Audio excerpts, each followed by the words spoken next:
Bonjour à tous et à toutes. Je vous propose qu'on démarre. Donc, bienvenue dans Soyons clairs, le programme de webinaire de Crystal Shane.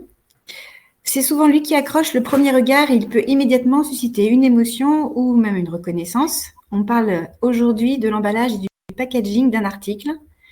Alors, on parlera des emballages pour les bagues, les manteaux, robes, montres ou foulards.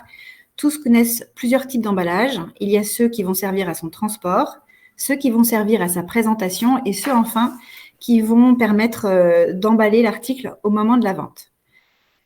Aujourd'hui, on parlera d'emballage réutilisable, de plastique ou carton, d'emballage ou pas d'emballage du tout d'ailleurs.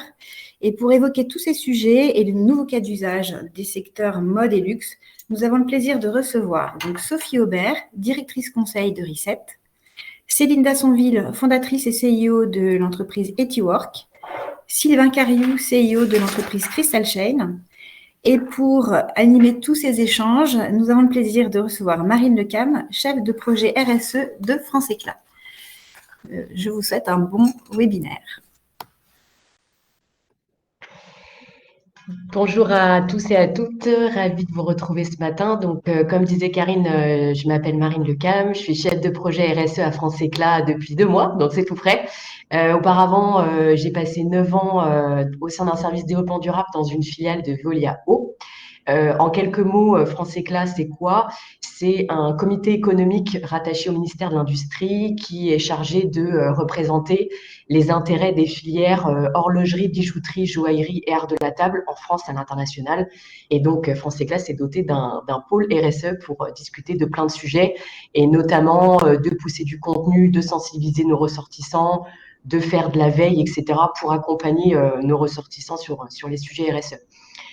Donc, juste pour que le webinaire se passe de la manière la plus fluide possible, je vous propose, si vous avez des questions, de les garder pour la fin du webinaire. Comme ça, nous, on va pouvoir dérouler le programme tranquillement et on reprendra vos questions à la fin. Donc, je vais poser la première question qui s'adresse plutôt à Sophie et Céline. Alors, on parle de plus en plus de l'importance de l'éco-responsabilité, donc en matière de fabrication, de design et par extension dans le domaine du packaging. Et quand on pense voilà, que à peu près 10 tonnes de plastique sont produites par seconde dans le monde et que seulement une fraction est récupérée et valorisée, on part sur 9-10% seulement de plastique récupéré et valorisé. Ça fait quand même réfléchir sur notre rapport à l'emballage. Donc, dans le cadre de vos missions, Sophie et Céline, vous êtes en contact permanent avec diverses marques. Et est-ce que vous avez constaté que sur ce sujet des emballages et des packaging, voilà, c'est un vrai sujet RSE pour les marques? Est-ce qu'il y a un changement? Voilà, quel bilan vous tirez sur ce sujet? Sophie, on peut commencer avec toi si tu veux. Très bien. Sophie Aubert, directrice conseil chez Reset. Donc, Reset, c'est une entreprise, justement, une agence de conseil aujourd'hui qui accompagne les entreprises dans leur transition environnementale et économique. On travaille notamment avec le secteur du textile et beaucoup d'acteurs qui souhaitent aujourd'hui passer à l'action et concrètement mettre en place leur stratégie RSE. Donc oui, pour répondre à la question, aujourd'hui, le packaging devient un élément fondateur de la stratégie RSE de beaucoup d'entreprises du textile. Nous, par exemple, on travaille avec le Fashion Pact, donc une coalition qui avait été créée par le président Emmanuel Macron et François-Henri Pinault pour justement allier les acteurs de la mode et trouver des solutions pour pouvoir diminuer son empreinte sur l'environnement. Donc, quand on parle d'emballage de la mode, on parle de cintre, on parle de polybag, on parle de boîte à chaussures, mais sur le plastique plutôt de cintre et de polybag, c'est des milliards et des milliards qui sont produits par an. Et effectivement, aujourd'hui, il y a une pression qui s'accélère pour que les entreprises agissent sur ce sujet. Pression qui vient des consommateurs, parce qu'aujourd'hui, on voit que le plastique est souvent un urticant pour nombre d'entre eux. Pression qui vient aussi de la réglementation, je pense qu'on y reviendra, mais c'est vrai qu'aujourd'hui, sur le packaging, il y a des obligations de réduction des emballages plastiques à usage unique, il y a aussi aujourd'hui des incentives pour la réincorporation, etc.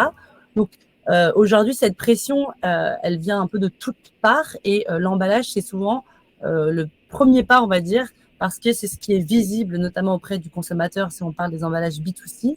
Et donc, il y a une vraie volonté des marques de s'emparer de ce sujet et de passer aujourd'hui à l'action, au-delà des engagements sur voilà, le zéro plastique, mais concrètement de comment on fait, comment on opérationnalise. Et nous, on travaille effectivement au quotidien avec les marques pour les accompagner sur ces sujets. Alors peut-être pour compléter ce qu'a dit Sophie, qui converge totalement avec ce qu'on peut voir. Donc Etiwork est un studio d'impact. On accompagne des marques dans leur transformation RSE et puis on participe à l'effort de pédagogie sur ces sujets, ce qui nous amène de temps en temps à travailler plutôt en tant que témoin, sans forcément réaliser la transformation, ou de temps en temps à conseiller nos clients dans cette transformation. Des discussions qu'on avait eues avant, Sophie, ce qu'il faut avoir en tête, c'est que l'emballage, c'est la partie la plus visible, mais ce n'est pas forcément la partie la plus significative quand on regarde l'impact du secteur de la mode et du luxe. Donc, 80% des impacts vont être plutôt dans le scope 3. L'emballage, c'est symbolique. Mais parce que c'est symbolique, ça permet justement de porter un message fort et un message visible par rapport aux consommateurs. Dans les clients qu'on accompagne, on est beaucoup sur des marques de luxe. Donc, on est d'autant plus sur un sujet qui est, on va dire, critique, parce que par essence, que ce soit l'industrie de la joaillerie ou de l'horlogerie, l'emballage et le packaging fait partie de la proposition de valeur du luxe. Donc, on voit des clients qui ont envie de changer et de se transformer, mais qui ont envie de le faire tout en respectant des codes du luxe et offrir des packagings qui restent à des valeurs d'usage et de qualité en phase avec les attentes du client. Donc, ça mène à différents choix, différentes solutions et c'est extrêmement intéressant. On va voir ça parce que ça mène aussi à de l'innovation. Ça mène à des volontés de supprimer des plastiques à usage unique et ça mène à travailler aussi sa singularité en tant que marque. Merci en tout cas pour ces réponses. Et justement, Sophie, tu parlais de réglementation tout à l'heure. Justement, alors on va aborder la loi AGEC, la fameuse loi anti-gaspillage pour une économie circulaire, parce que l'idée de cette loi, c'est d'accélérer le changement de modèle de production et de consommation pour limiter les déchets, préserver les ressources, la biodiversité, le climat. Et la loi prévoit notamment la fin de la mise sur le marché des emballages en plastique à usage unique d'ici 2040. Donc, premier volet. Deuxième volet en matière d'information du consommateur. La loi donc renforce encore plus l'impératif de traçabilité, on en parle beaucoup, qui concerne prioritairement le secteur textile, là en 2023, mais qui demain concernera tous les secteurs. Alors, selon vous, tous les trois, est-ce que vous pensez que la loi AGEC, elle accélère justement le processus de changement? Sylvain, notamment, donc, vous êtes l'un des fondateurs de Crystal Chain. Est-ce que ce point de la loi AGEC qui est relatif aux emballages, c'est un sujet de préoccupation pour vos clients? Est-ce que vous le constatez voilà, sur le terrain, en fait?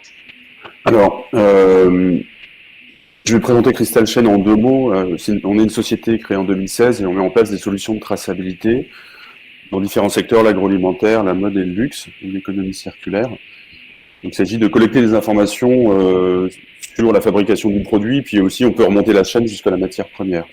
Donc on a énormément d'informations sur toutes les filières, et après, à partir de ça, on peut en calculer l'impact.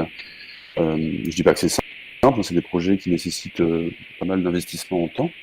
Alors jusqu'à présent, nos clients étaient surtout des clients pionniers, c'est-à-dire des clients qui voulaient faire l'effort d'améliorer leurs pratiques d'impact environnemental.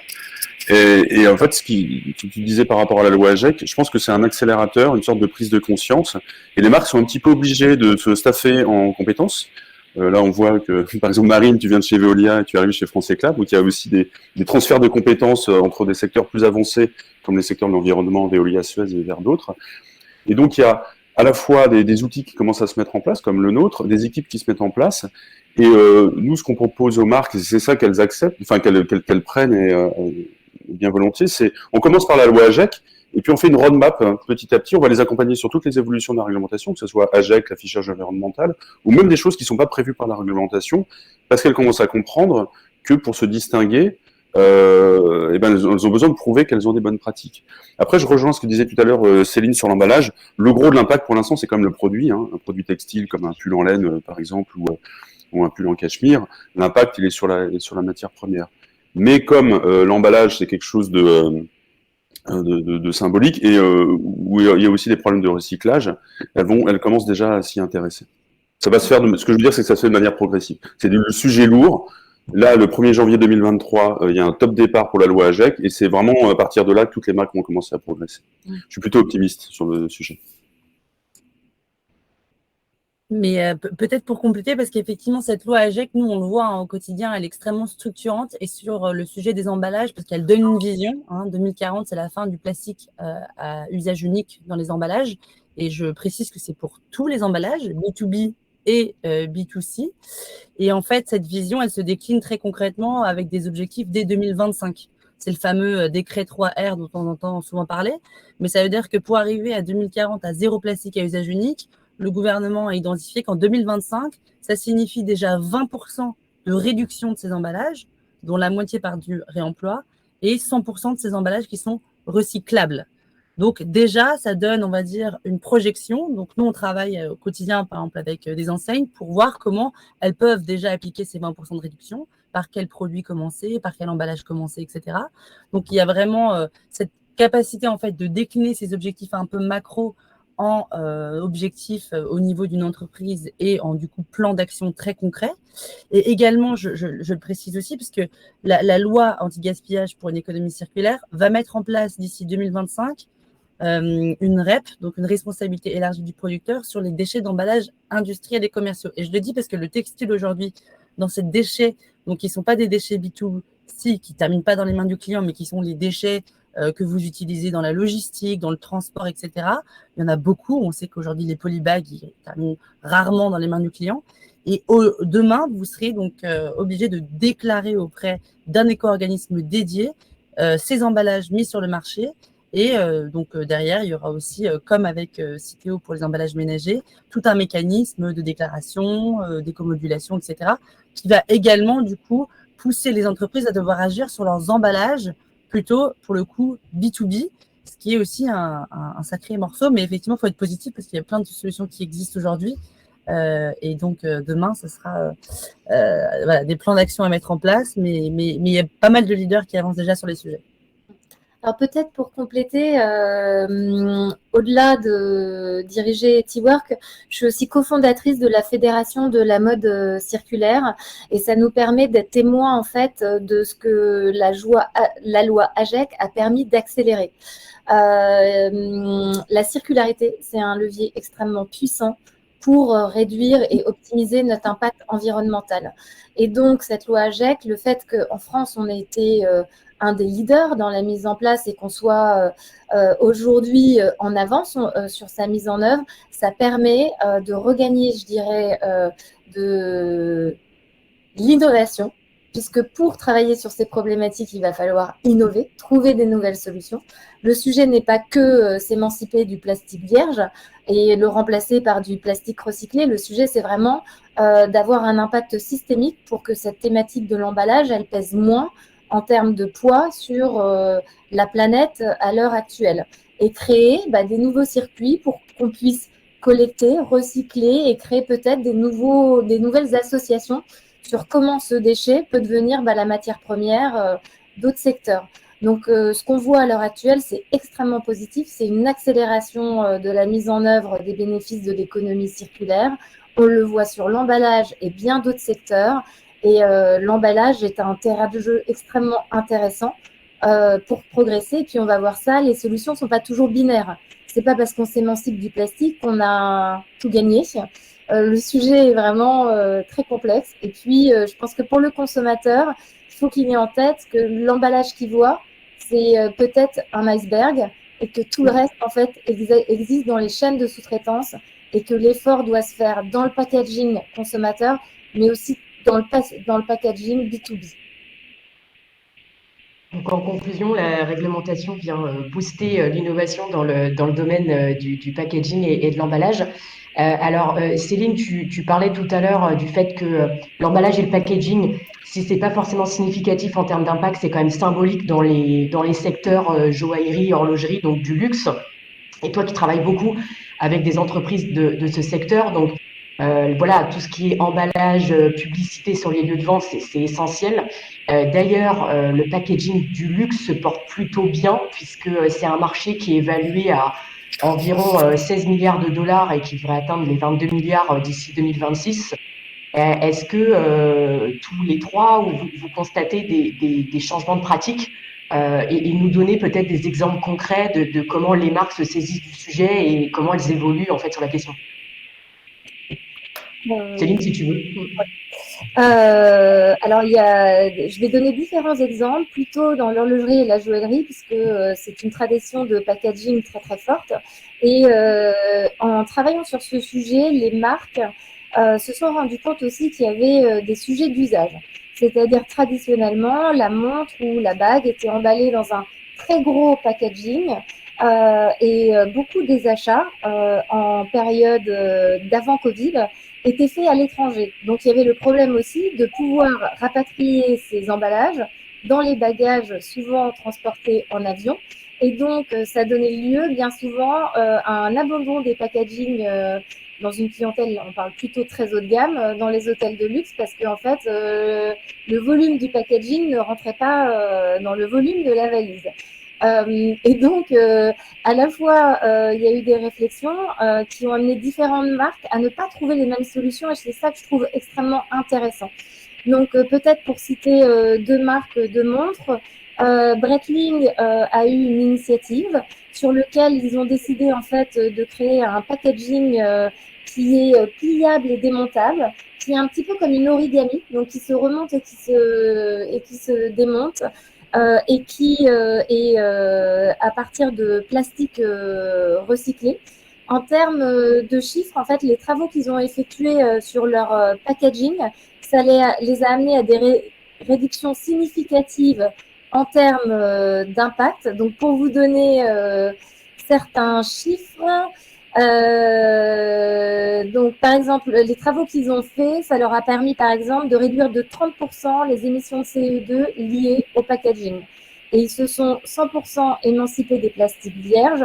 Et ils ont notamment eu un label qui a été livré par la Fondation Solar Impulse, qui s'appelle le label Efficiency Solutions. Et je vous invite à aller voir sur leur site web, parce que c'est pas parce que ça va être éco-conçu que c'est moche, c'est extrêmement beau ce qu'ils ont réussi à faire. Également chez Panerai, donc Panerai a des valeurs de circularité et de recyclage très très fortes. Ils ont créé un emballage qui est à 72% fait de matériaux recyclés, qui est aussi de taille réduite, qui est aussi de poids plus léger à 53% et qui réduit de 48% les émissions de CO2 par rapport à leur ancien packaging. Il y a des choix qui ont été faits par des nouvelles marques qui passent l'impact au cœur de leur stratégie. Par exemple, Weber a choisi de faire des emballages à partir de papier et de carton recyclables, ce qui leur a permis de réduire significativement leur impact. Et l'intérieur du packaging de la joaillerie a été fait à partir de stocks dormants. Ou encore, une initiative que je trouve spécialement intéressante parce qu'elle est très créative et elle remet de la valeur sur l'écran, c'est ce qu'a fait Rovna. Donc Rovna, c'est une marque de joaillerie de luxe qui a choisi en fait de confier ses écrins à un créatif qui est un street artiste, et chaque écrin est devenu c'est des écrins anciens recyclés qui sont devenus des pièces exceptionnelles uniques qui sont marquées par un NFT qui en fait un produit d'art que l'on peut collectionner et dont la valeur peut-être avec le temps va augmenter de par leur unicité. Donc, voici quelques exemples pour ce qui est le secteur de la joaillerie et de l'horlogerie. Alors, je ne sais pas si vous avez tous ce bruit très puissant de sèche-cheveux, parce que je ne sais pas d'où ça vient. J'entends un souffle aussi, moi. Oui, aussi, oui. Donc, je ne sais pas s'il peut se... Voilà, c'est réduit, donc c'est parfait. Ça disparaît. Voilà. Je ne sais pas si tu veux compléter, parce que justement, ce sujet de création de nouvel écrin, notamment dans le cas de Rovna, donc qui est devenu un objet d'art qu'on peut collectionner, ça pose la question de la traçabilité du produit upcyclé. Je pourrais compléter aussi, j'allais dire de manière théorique. Enfin, vas-y, Sophie, si tu veux compléter. Non, mais je disais qu'en fait, c'est intéressant parce qu'effectivement, quand on parle de nouveau packaging et donc quand on veut transiter vers des packaging plus durables, effectivement, il faut se poser des bonnes questions. Est-ce que Céline, tu disais sur les usages, c'est extrêmement important. C'est qu'il faut commencer par se demander, bon, finalement, à quoi sert mon emballage ? quelles sont les fonctionnalités clés dont j'ai besoin. Et pour ça, nous, on voit que c'est très important, en fait, de faire dialoguer dans une entreprise l'ensemble des personnes qui peuvent être concernées par le packaging, c'est-à-dire effectivement le marketing, mais aussi la logistique, les transporteurs, etc., pour s'assurer qu'en fait, on a un cahier des charges qui réponde à l'ensemble des besoins. Typiquement, nous, on avait travaillé avec une marque de luxe qui souhaitait trouver une alternative aux cintres plastiques qu'ils utilisaient. Donc, eux, on était en contact avec l'équipe marketing, avaient une vision très concrète de ce qu'ils voulaient en termes d'esthétisme, etc. En discutant avec les personnes de l'entrepôt, on a aussi compris qu'en fait, le cintre, il devait être assez léger pour pouvoir faciliter la manutention, mais quand même assez costaud et assez solide pour pouvoir porter des manteaux avec un certain poids. Donc, en fait, l'ensemble de ces questions au départ et l'ensemble de ce cahier des charges, c'est extrêmement important pour ensuite aller sourcer la solution qui correspond le mieux, qui est la plus durable. Donc, ce travail, on va dire, en intelligence collective, il est extrêmement important. Et ce qu'il faut se poser aussi, c'est effectivement la question de la fin de vie de cet emballage. Aujourd'hui, comment est-ce qu'il termine, donc quels sont les matériaux utilisés et quelle est la meilleure solution, la solution la plus appropriée. Nous, on a pu travailler, par exemple, sur des solutions de substitution pour le polybag, donc plastique, donc quand même cet emballage extrêmement présent dans le secteur de la mode, plutôt en B2B, mais aussi parfois en B2C, pour trouver, par exemple, des alternatives papier. Et donc, on savait qu'il y avait des besoins en termes de scanning, des besoins en termes de résistance mécanique, en termes de résistance à l'humidité, parce que parfois, les vêtements pourraient être transportés dans des conteneurs et donc être exposés à l'humidité. Et donc, avec l'ensemble de ce cahier des charges, on a pu aller sourcer des papiers qui permettaient justement de répondre à ces problématiques. Donc, il y a vraiment au départ se poser les bonnes questions, mettre l'ensemble des gens autour de la table pour s'assurer qu'on ait bien l'ensemble des besoins et enfin aller sourcer la solution qui dire la meilleure, qui répond au cahier des charges, le meilleur impact et également aussi évidemment le meilleur attrait économique parce que c'est important aussi cette dimension. Merci Sophie pour ton commentaire. Voilà, Sylvain, si tu veux compléter peut-être en 2 minutes pour qu'on passe à la question suivante, je te laisse compléter. On parlait de collaboration. J'ai fait il y a quelque temps un projet. Alors l'idée c'était c'était pour une marque de cosmétiques, réduire le coût des emballages, mais l'exemple peut se paralléliser avec le coût environnemental de l'emballage. C'est compliqué de faire travailler la marque d'un côté et les opérations de l'autre et le design. Et l'astuce qu'avait trouvé cette marque, c'était de chaque composant d'un emballage, par exemple un pot en verre, un couvercle ou un tube, on leur donnait un certain nombre de points. Et ensuite, on donnait aux agences de design qui étaient mis en compétition, voilà, vous devez faire des emballages pour des crèmes, pour des rouges à lèvres, pour des vernis, etc., avec un maximum de points par emballage. Et finalement, elles avaient été super créatives. Et la marque y avait gagné parce qu'on avait gagné en homogénéité de la marque. Ils avaient tout refondu et ils avaient fait une homogénéité entre les différents les crèmes, les rouges à lèvres, les vernis et les maquillages.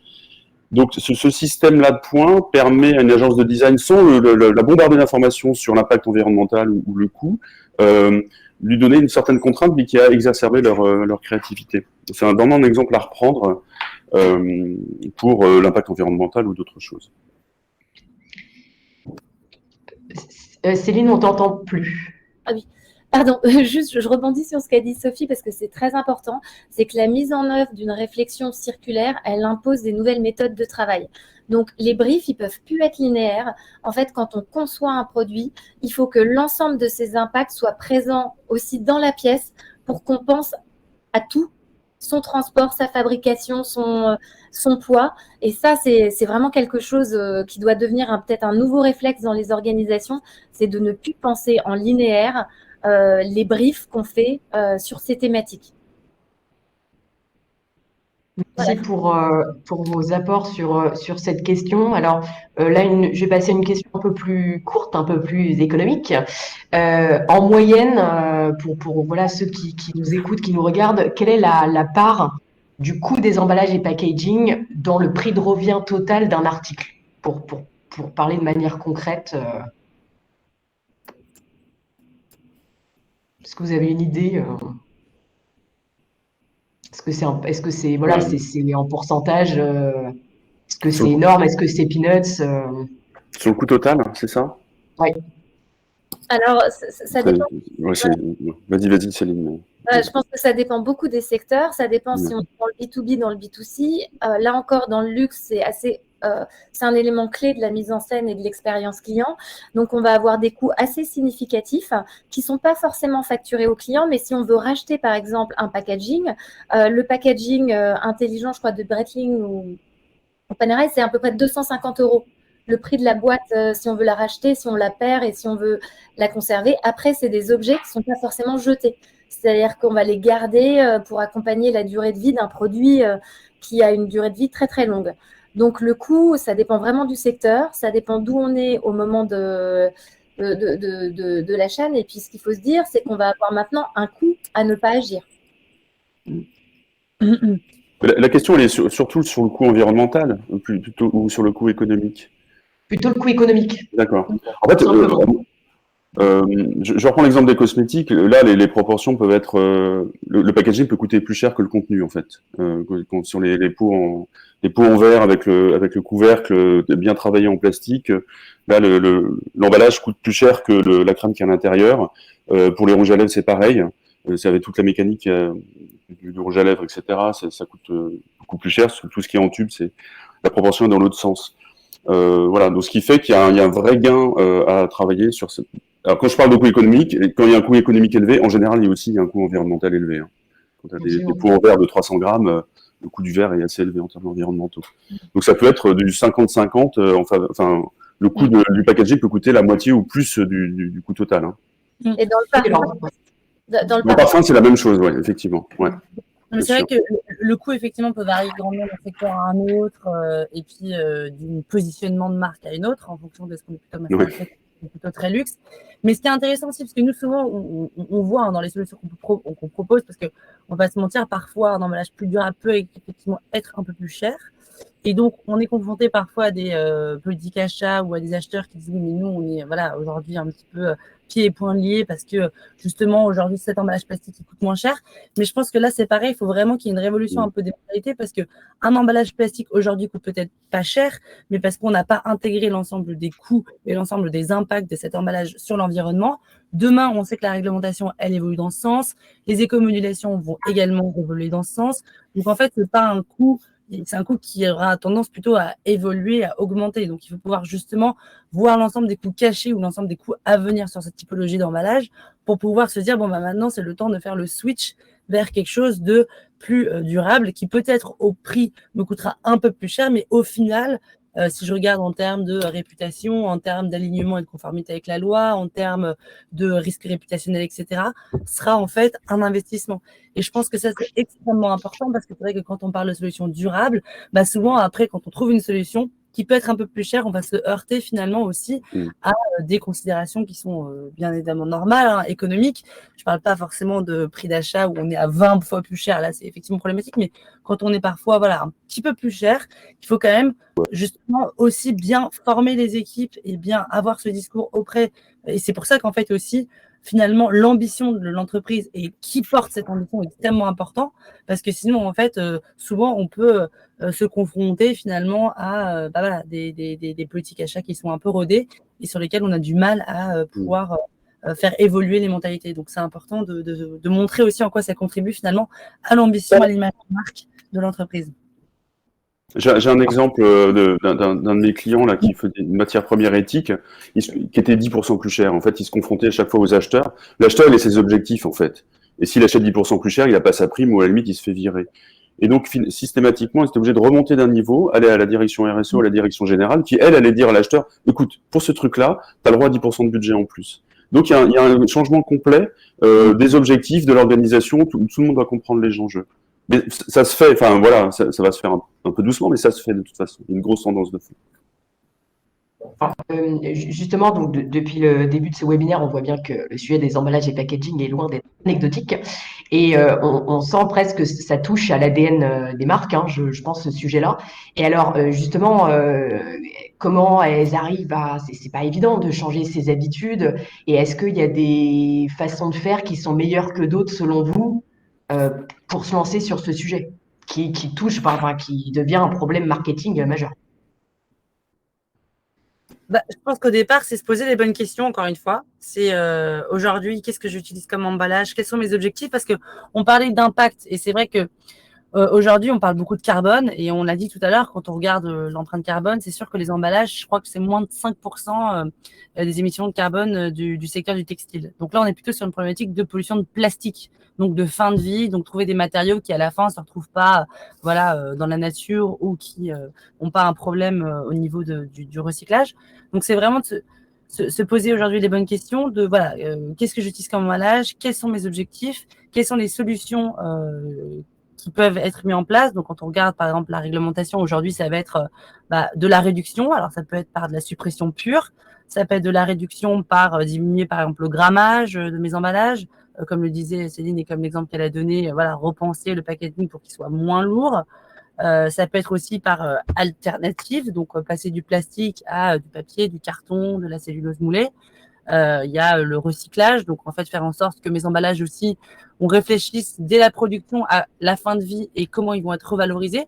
Donc éviter les emballages qui mélangent plusieurs typologies de matériaux, parce que à la fin ça sera pas recyclable, avec des résines plastiques ou avec des métaux ou avec des miroirs. Enfin, voilà, penser un peu éco-conception pour voir comment est-ce qu'en fin de vie ces emballages finalement peuvent être réutilisés, réemployés, recyclés, revalorisés. Et puis, effectivement, le réemploi qui est un autre levier. Donc, il y a toute une série de leviers, mais pour pouvoir activer cette série de leviers, il faut quand même être très conscient de quelle est ma situation de départ, quels sont mes objectifs, quels sont mes enjeux. Et une fois que ça, c'est clair, du coup, ensuite, c'est voir où chacun des leviers sera le plus pertinent, en fait, plutôt que d'apposer une solution qui serait une solution toute faite. Malheureusement, on voit que dans le textile, il y a des chaînes de valeur qui sont très différentes d'un modèle à un autre. Et donc, pour certains, le réemploi fera du sens, pour d'autres, pas du tout. Donc, il faut aussi pouvoir se dire, il y a une boîte à outils et maintenant, comment j'actionne pour pouvoir remplir mes objectifs que je me suis fixés. Pour compléter ce que dit Sophie, je pense aussi que chacune des marques et des acteurs ont des responsabilités différentes selon leur business model. Donc, par exemple, si je suis une marque de DNVB, donc distribution par Internet, et que je vais avoir un business model comme Vestiaire Collective ou La Redoute, là, le sujet en fait de l'emballage qui va véhiculer le produit de ma centrale ou de mon centre de stockage à l'utilisateur final, c'est un impact très important. Et donc, il peut y avoir plusieurs réflexions pour peut-être avoir des emballages réutilisables, des emballages non jetables, et puis éduquer aussi le consommateur à des nouveaux réflexes. J'avais lu, pour préparer cette interview, en fait, une étude qui dit que le consommateur, il considère à 77% que l'emballage a une utilité. Donc, il n'y a pas un consensus collectif pour se dire il faut supprimer tous les emballages. Il y a seulement 22% qui estiment que les emballages sont inutiles. Et là encore, ça dépend du rôle de l'emballage, de où est-ce que ça joue dans la chaîne de valeur. Et il y a quand même déjà 83% des consommateurs qui refusent d'acheter un produit à cause de son emballage. Et donc, on voit à cause de l'emballage. De temps en temps, c'est parce que l'emballage il est trop en plastique, il est trop non en phase avec les valeurs environnementales actuelles, ou simplement parce qu'il est trop moche, ou il est trop, il n'est pas assez dans son rôle de protection d'emballage. Donc, on voit que le sujet, là encore, il n'est pas forcément binaire et que chaque marque, elle doit interroger toutes ses parties prenantes pour repenser cet emballage et elle doit le faire en fonction du poids de l'emballage dans son business model et de son histoire au regard de l'emballage. Parce qu'il peut y avoir des emballages durables et des emballages éphémères. Il y a des emballages qui doivent rentrer dans des systèmes de collecte et des boucles de recyclage. Et puis, il y en a d'autres qui sont là pour perdurer. Donc, c'est une question de bon sens et de penser la réponse bien accompagnée et avec plusieurs parties prenantes de l'entreprise. Et faire en sorte aussi que ce sujet ne soit pas géré que par les achats avec une logique de coût et que le coût pour l'environnement il soit intégré dans cette problématique. Ce que je constate, pour continuer ce que disait Céline, c'est que pour que les projets d'éco-conception ou d'amélioration des pratiques fonctionnent bien, et déjà, on l'a dit depuis le début, il faut mettre tous les gens autour de la table, c'est-à-dire les acheteurs, les opérations, la qualité, la RSE et la marque. Et ce que je constate dans certains de nos clients, enfin tous nos clients chez qui ça fonctionne bien, c'est qu'il faut mettre tous ces gens autour de la table. Il faut qu'ils aient déjà un respect les uns des autres. C'est pas toujours le cas, mais voilà, je sais, je suis la qualité et toi t'es la marque, t'es compétent et ton domaine c'est la marque et je vais t'écouter, on va travailler ensemble. Deuxième point, c'est que tout le monde comprenne les enjeux. Alors, personne n'est spécialiste complet d'une filière, mais chacun comprenne l'enjeu global, de quoi on parle. Est-ce qu'on veut réduire les plastiques? Est-ce qu'on veut réduire le CO2? Enfin, tout le monde est conscient de ça. Et le genre de webinaire qu'on fait là, ou ce qu'on lit dans la presse, c'est fait aussi globalement ça permet d'augmenter le niveau de conscience de chacun et de compréhension des enjeux. Même les acheteurs qui veulent acheter moins cher, ils vont comprendre que leurs décisions ont un impact. Et puis, c'est pas le plus important, mais c'est un des 3 éléments importants, c'est que la direction générale donne une ligne directrice aussi. Parce qu'on va pas avoir une équipe de N-1 qui va se battre si la direction générale n'a pas donné un objectif. Il faut que l'objectif soit clair en disant, voilà, on réduit la pollution plastique, on réduit l'impact CO2, on achète plus local. Et puis, le dernier point, c'est des outils pour mesurer. Céline, tu as parlé des différents acteurs, des sous-traitants, etc. Il faut savoir qui fait quoi dans cette chaîne. Parce que entre la manière de fabriquer, je sais pas, un cartonnage d'une entreprise ou d'une autre, il peut y avoir une pollution de l'eau 2 fois moindre selon les pratiques. Donc, il faut savoir qu'est-ce que j'ai dans ma filière. Bon, c'est là où nous, on intervient d'ailleurs pour collecter toutes ces informations. Et aussi, juste un point qui est important, c'est par exemple, tu as parlé de la relocalisation ou pas. C'est aussi décider est-ce qu'on a envie de travailler avec des entreprises adaptées ou pas. Est-ce qu'on peut travailler son impact social sur ces thématiques. Et donc, les choix, ils ne sont pas toujours linéaires. Et c'est des choix qui impliquent des décisions et des pondérations en termes d'impact et de coût. Et d'ailleurs, ce qui est important, c'est qu'il faut faire des contrats à long terme avec les fournisseurs. Tu peux pas dire bossez avec nous parce que vous êtes bien et parce que le fournisseur va s'engager dans une démarche durable, améliorer ses pratiques, recruter des personnes, etc. Donc, il faut un peu stabiliser les filières pour que le fournisseur puisse avoir confiance et dire ok, j'ai un contrat sur 3 ans, je vais améliorer mes pratiques. Parce que si on continue à acheter du jour au lendemain, je change de fournisseur, personne va s'engager dans une démarche durable. Donc, pour résumer, il faut une vision, des outils pour mesurer l'impact et tout le monde autour de la table. Bravo. Merci Marine. Alors, pour continuer, donc une question courte, qu'est-ce que vous pensez des emballages réutilisables? Voilà, on en parle beaucoup. Est-ce qu'il n'y a pas aussi le risque, comme les tote bags, là, les fameux sacs en coton, on les empile et puis ça reste chez nous, on a tout un stock. Qu'est-ce que vous en pensez? Sophie, si vous... Les emballages dépend vraiment, encore une fois, du business model et de la chaîne de valeur. Par exemple, typiquement, nous, quand on travaillait sur les polybags, donc plutôt des polybags de transport, c'est poser la question du réemploi. Mais effectivement, on était avec des marques, dont certaines produisaient en dehors d'Europe, plutôt en Asie, etc. Le réemploi, aujourd'hui, faisait pas vraiment beaucoup de sens dans ce cadre-là. Après, par exemple, dans le e-commerce, ça peut être une solution. Le réemploi pour éviter d'avoir des emballages avec des boucles d'emballages qui reviennent. Mais effectivement, pour que le réemploi il soit environnementalement souhaitable et économiquement viable, il faut à un moment donné quand même qu'il puisse être massifié. Donc, il y a une question de peut-être standard, de partager des typologies d'emballage entre plusieurs marques, d'avoir des points de collecte qui soient disséminés sur l'ensemble du territoire, etc. Donc, le réemploi, c'est évidemment un des solutions, une des leviers, mais c'est pas magique. Et pour qu'il ait un sens environnementalement parlant, il faut effectivement qu'on s'assure qu'il y ait une boucle de réutilisation qui soit au moins sur quelques cycles pour éviter qu'en fait les gens empilent chez eux des emballages qui sont réemployables, mais en pratique ils ne le font pas. Donc c'est vraiment se poser encore une fois cette bonne question, est-ce que ça correspond à mon modèle d'affaires, est-ce que ça correspond à ma chaîne de valeur, et quand je le mets en place, comment est-ce que je m'assure qu'effectivement il y ait l'ensemble du système qui soit bien en place pour que cet emballage soit effectivement réemployé. D'ailleurs, dans la loi AGEC, imposait aussi de dire que les marques disent mon produit est recyclable, mais de vérifier si effectivement il était recyclable, comme tu viens de le dire, Sophie, s'il y a toute l'infrastructure pour collecter et recycler les choses. Et c'était à Refashion de donner la réponse, et en fait, ils ont indiqué que pour l'instant, vu l'état de l'infrastructure et le fait qu'ils n'avaient pas suffisamment d'informations et que c'était en cours de construction, c'était pas possible d'indiquer aux consommateurs si le produit était recyclable ou pas. Donc pour l'instant, il n'y a pas assez d'infos pour le dire. Alors, ça va venir, bien sûr. Hein. Pour ceux qui nous écoutent, pour terminer sur une note positive, c'est vrai qu'aujourd'hui, le vrai sujet, c'est le coût du rapatriement du colis, de sa manutention. Quand il est fait sur le territoire français, il est extrêmement, il peut être très coûteux. En revanche, moi, j'ai assisté au prix Citeo Circular Challenge de Citeo. Là, il y avait vraiment des initiatives très inspirantes sur le réemploi de packaging. Et donc, je pense que suivre ces initiatives, regarder les acteurs qui sont sur le territoire français, ça peut être extrêmement intéressant. Ça dépend de la territorialisation du secteur. Mais je pense qu'on va aller vers des pratiques plus intéressantes, mais c'est un petit peu comme la consigne. Vous aviez les bouteilles de Coca-Cola en verre, et est-ce qu'on ramène ces bouteilles ou est-ce qu'on les ramène pas? Est-ce qu'on est bon élève ou pas? Donc ça demande aussi un changement d'éducation de la part du consommateur et des nouveaux réflexes. Alors, Céline, tu parlais d'initiatives intéressantes. En termes d'initiatives intéressantes, est-ce qu'on voit apparaître de nouveaux matériaux en termes d'emballage et packaging qui sont intéressants à mentionner Alors, innovation matériaux.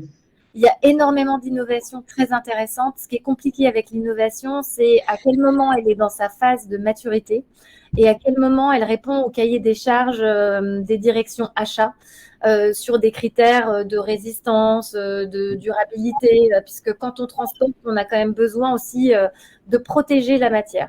Deux petites choses, moi, qui sont des coups de cœur chez certaines marques que j'ai conseillées. Donc, ID Watch Genève a fait un partenariat avec Notepla. Notepla, c'est l'acronyme de No Plastique. Et c'est une boîte qui est spécialisée dans l'utilisation des algues pour créer des nouveaux matériaux. Et je vous invite à aller sur le site de Notepla ou d'ID Watch Genève pour regarder en fait le packaging qu'ils ont créé, qui est un packaging compostable et 100% régénératif et qui a je trouve qu'en termes de qualité, de design et de résistance, c'est extrêmement intéressant. Il y a aussi des choses très intéressantes qui sont faites. Là encore, je parle plutôt du secteur du luxe, joaillerie, horlogerie, avec Recycle Leather.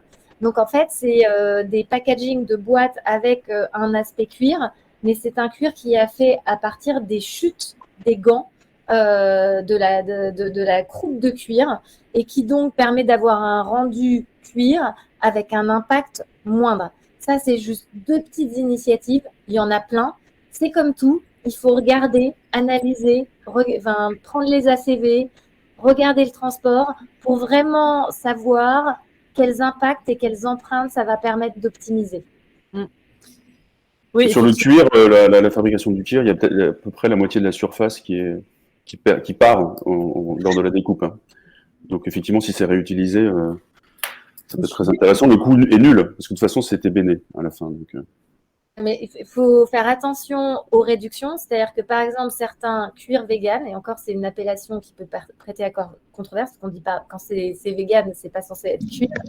Voilà. Après, il peut y avoir jusqu'à 50% de polyuréthane, donc il faut aussi éviter de surfer sur des phénomènes tendances et vraiment regarder les qualités intrinsèques des nouveaux matériaux et des biomatériaux avant de s'enflammer. Non, effectivement, je pense qu'aujourd'hui, cette effervescence sur le packaging, ça crée beaucoup d'innovations. Nous, par exemple, chez Reset, on a plusieurs programmes vraiment dédiés à l'innovation sur le packaging pour, par exemple, la cosmétique, pour le textile aussi également, on travaille avec le Fashion Pack là-dessus. Donc, il y a des nouveaux matériaux type, cellulose moulée, il y a des nouveaux matériaux comme a pu le mentionner Céline, il y a également aussi de nouvelles chimies parce que parfois, voilà, on peut avoir un papier, mais on peut aussi fonctionnaliser ce papier pour qu'il soit plus résistant à l'eau, par exemple. Et pour ça, on peut utiliser des chimies vertes, donc biosourcées, pour trouver des alternatives aux pétrosourcées. Donc, il y a plein de choses aujourd'hui qui sont lancées. Mais là où il faut effectivement faire attention, c'est quand on parle de nouveaux matériaux, on va être quand même bien conscient de quelle est l'origine de ce matériau. Donc, par exemple, éviter tout ce qui peut être en compétition avec les cultures vivrières, donc des matériaux où on va faire pousser des plantes, mais qui aujourd'hui sont des plantes qui peuvent parfois être en compétition avec l'agriculture pour nourrir les hommes. Et aussi, quelle est la fin de vie de ces matériaux? Est-ce qu'à la fin, ces matériaux sont effectivement recyclables? Et ce que disait tout à l'heure, c'est effectivement important, c'est de se dire, moi, mon matériau, si je le mets sur le marché, est-ce que en fait, il sera collecté? Est-ce qu'il sera trié? Est-ce qu'il sera recyclé? Donc, on peut avoir des choses qui sont compostables en théorie, mais est-ce que c'est compostable dans des infrastructures industrielles? Est-ce que c'est compostable en compost et sous quelles conditions? Donc, il faut vraiment se poser cette question de quelle est l'origine de mon matériau et quelle est sa fin de vie. Et sur ces matériaux innovants, c'est extrêmement important parce que parfois, en fait, on peut aussi s'orienter vers des fausses bonnes idées. Alors parfois, c'est des très bonnes idées, mais du coup, se poser ces questions-là et l'innovation, par contre, aujourd'hui, elle est là. Il y a plein de choses extrêmement intéressantes qui arrivent sur le marché. Et donc, c'est aussi voilà, l'occasion d'ouvrir voilà, ces chakras en gardant quand même ces questions de d'où ça vient et où ça finit. Et ça, c'est, enfin, je dirais pour Crystal Chain, c'est le cœur de votre métier. C'est qu'à partir du moment, si on ne comptabilise pas l'origine de la matière, l'usage et sa réintégration dans une boucle de recyclage ouverte ou fermée, ben en fait, on ne sait pas vraiment ce qu'on fait. Exactement. Et en plus, il faut tenir compte des évolutions, hein, comme les infrastructures de recyclage. Si des éco-organismes sont mis en place, ils ont aussi des objectifs de recyclage. Donc, on peut se dire, s'il y a un recyclage de 10%, on peut tabler sur 30-40% dans 2-3 ans. Donc, les décisions qu'on prend maintenant, il faut prendre en compte ce qui va se passer à l'avenir. Mais ce qui est super, moi, ce que je dis souvent, c'est que la seule matière qui qui ne vient pas heurter les limites planétaires, c'est le déchet. Puisque le déchet, on en a plein, on n'arrête pas d'en produire, et aujourd'hui, on ne recycle en volume que 5 à 6% du déchet à l'échelle mondiale. Donc, il y a vraiment de quoi faire sur cette matière première, déjà pour la réduire, et puis, si on la crée, ce déchet, lui donner une seconde vie. D'ailleurs, on peut distinguer recyclage et réemploi. Réemploi, c'est je réutilise le produit tel quel. Le recyclage, je prends la matière et j'en fais un autre produit. Bien sûr, ce qui est mieux, c'est le réemploi. Parce que j'utilise le produit tel quel, ou le packaging. Ça ne devient pas encore un déchet, quoi. Exactement, ça passe pas par l'étape déchet. Merci en tout cas pour ces retours enthousiasmants. Alors, dernière question avant de prendre les questions du public. Voilà, donc là, on s'est beaucoup positionné du côté marque.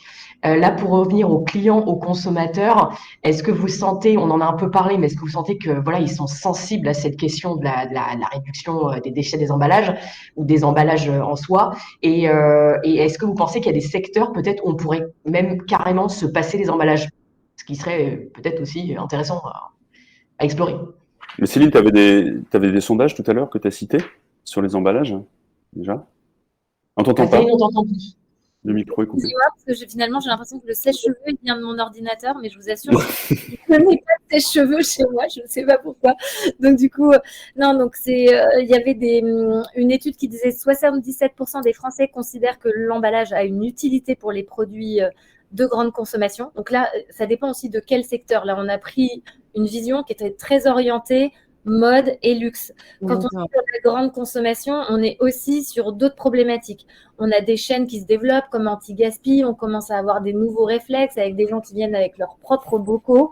Donc, ça va dépendre du bien en question et de la pédagogie ou de la niveau de maturité de la connaissance du consommateur. Si on revient sur les biens de luxe, et là, je vais mentionner une étude qui a été faite par Deloitte en Suisse, sur l'industrie horlogère, le critère de l'emballage est le 3e critère d'évaluation de la stratégie RSE d'un point de vue consommateur.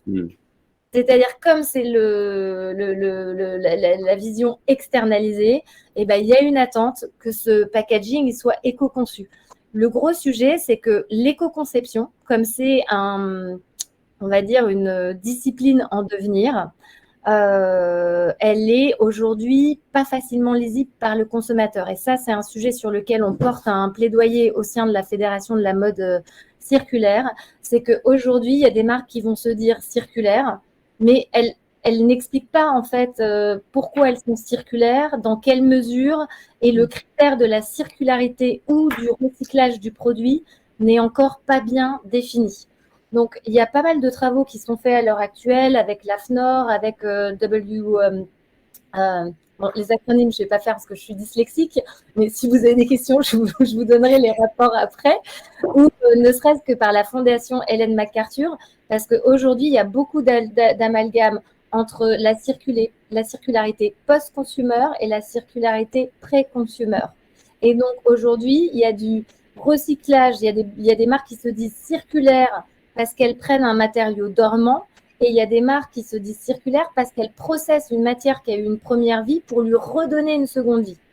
Et autre complexité, c'est que comme de temps en temps la matière recyclée n'a pas exactement les mêmes qualités que la matière vierge, on assiste à des blends. C'est-à-dire qu'on va avoir de plus en plus 80% de matière vierge et 20% de recyclé pour atteindre des qualités qui vont être les mêmes que la fibre vierge.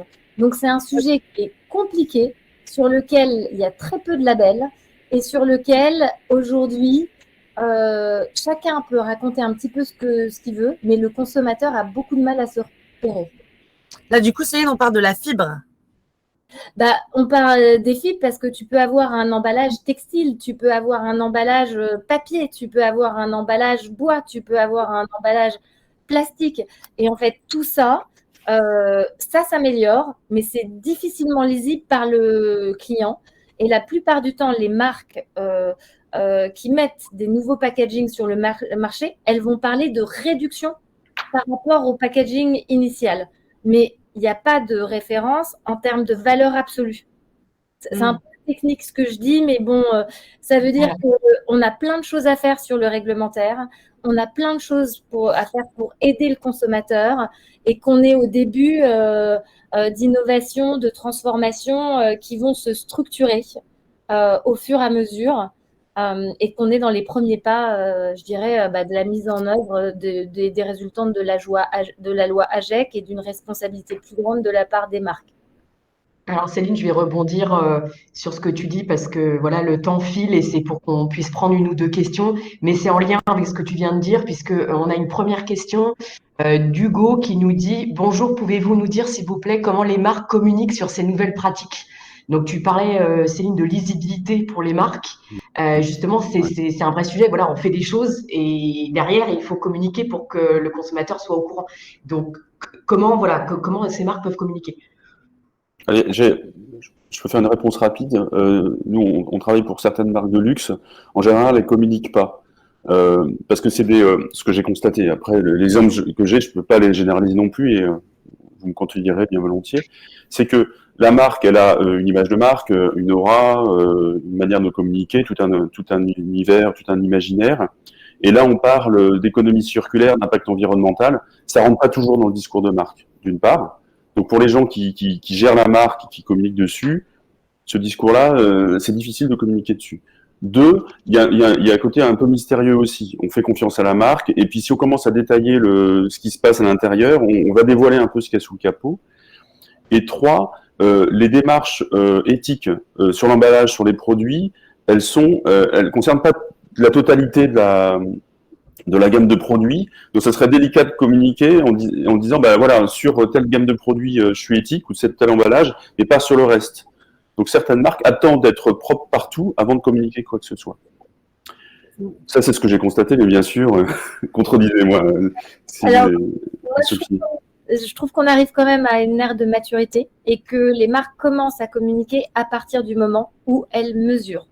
Donc, elles vont communiquer si elles sont capables de dire « j'ai changé tel packaging, ça réduit de tant mon impact CO2, ça réduit de tant mon empreinte sur la biodiversité ». Et donc, comme les marques investissent ce sujet quand même depuis, on va dire, ça fait 7-8 ans qu'il y a des directions innovation qui réfléchissent, la mise en place du Fashion Pack, ça va faire quoi maintenant? On arrive à… Que 3 ans. Bon, on commence à avoir des marques qui communiquent sur ces sujets et elles communiquent en réduction d'impact ou en création de nouveaux impacts positifs. Parce qu'elles ont choisi des entreprises adaptées, parce que le packaging est réutilisable, parce que… Donc, ça commence. En fait, il y a différentes manières de communiquer. On peut communiquer sur le produit, on met un QR code, c'est ce qu'on fait nous, et tu scannes, tu as tout le détail. On peut communiquer sur le 4x3 dans les magazines, dans les pubs. Et puis il y a aussi la communication institutionnelle dans les rapports RSE, dans le rapport annuel, dans les différentes conférences. Voilà. Il y a différents canaux et on ne parle pas de la même chose à chaque fois. Je vous propose de reprendre une question sous forme de remarque par KLM. Cela risque d'être une révolution quand même pour atteindre les objectifs de 2040. Est-ce que tout ça est faisable et possible? Mais on est sûr que oui. Ah, mais effectivement, c'est une révolution parce que c'est vraiment repenser complètement les emballages plastiques à usage unique. Donc oui, c'est très ambitieux, ce qui est bien, parce que fut un temps où, avant de travailler chez Reset, j'étais au ministère et on n'avait pas eu le même écho quand on a dit 2040. On nous a dit, mais 2040, ça va beaucoup trop loin. Mais en fait, c'est rapide parce que ça arrive vite. Il faut trouver des solutions. Ça va nécessiter de repenser sa chaîne de valeur, de repenser ses emballages, de faire travailler ses équipes, de trouver des alternatives. Donc oui, c'est un travail de longue haleine. On a une première étape en 2025 avec ces objectifs de 20% de réduction, dont la moitié par du réemploi et de 100% recyclable. Ça peut se faire, mais il faut aujourd'hui s'y atteler, il faut faire des plans d'action et il faut passer maintenant à l'opérationnalisation. On a la vision, mais maintenant il faut tester, il faut faire des pilotes, il faut voir ce qui fonctionne pour justement s'assurer qu'on arrive bien à ces objectifs en 2040.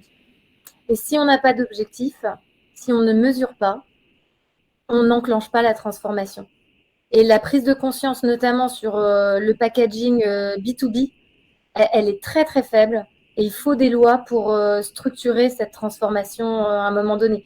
Et je pense que l'ère de je prends, je jette, c'est une ère dans laquelle on a grandi, mais elle ne va pas être possible dans l'économie de demain. Et la circularité, ça va devenir le modèle économique ou le régénératif, selon les modèles économiques.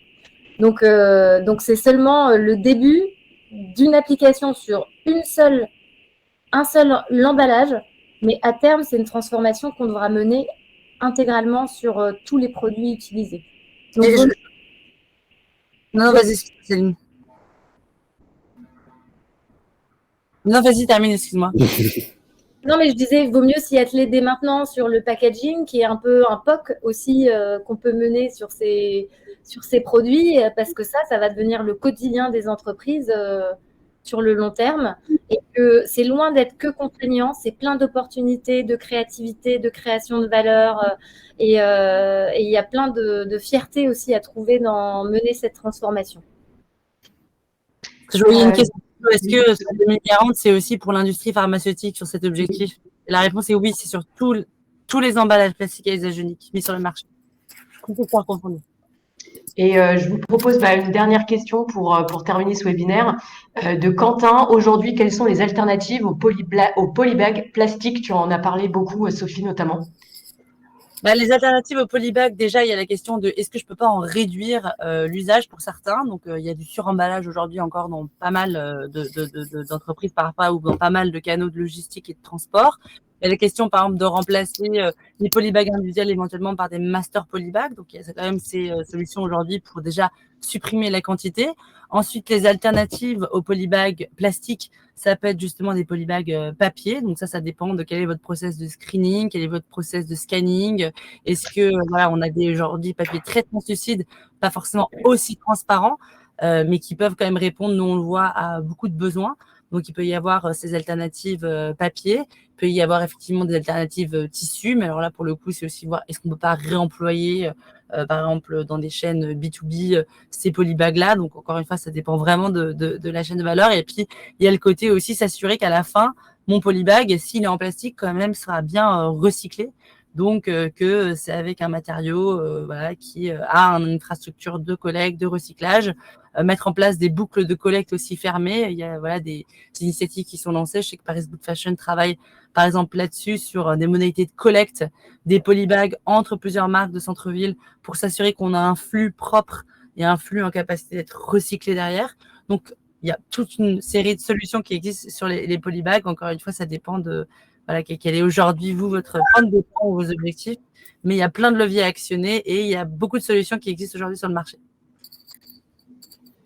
Merci Sophie. Voilà, il est 12h01.